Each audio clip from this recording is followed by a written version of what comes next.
The early shift is just starting at the Sosnivka mine near Lviv. It should have shut down long ago, but since the fighting started in eastern Ukraine, nearly 80% of the region's mines have ceased operations. The miners say they need help. We don't get enough support. We have coal and we have a team, but we need investment for new mining equipment. The Sosnivka coal seam is worked 400 meters underground. Everything runs on a strict timetable, just like back in the Soviet era.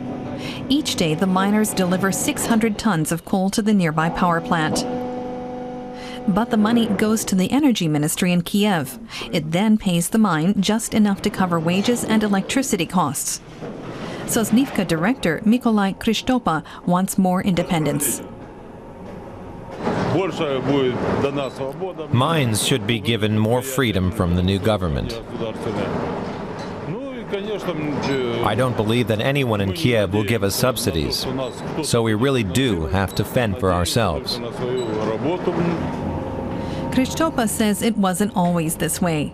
10 years ago, mines were allowed to sell coal to Poland at their own expense. The Polish buyers even paid in hard currency, US dollars.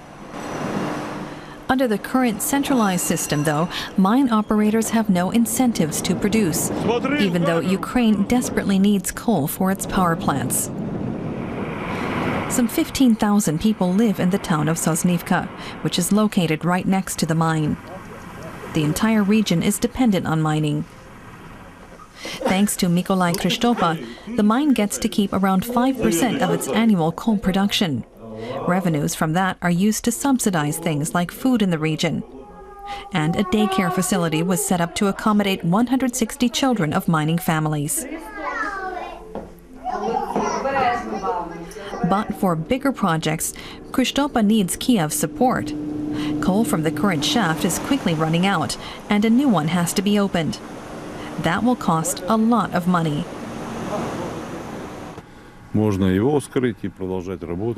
A new mine would give us reserves of around 40 million tons. That would provide us with work here for the next 40 years. Politicians have been talking about that for years, but Sosnivka's miners say decisions are never made. They say they're ready to take on more responsibility, especially if it brings them independence from Kiev.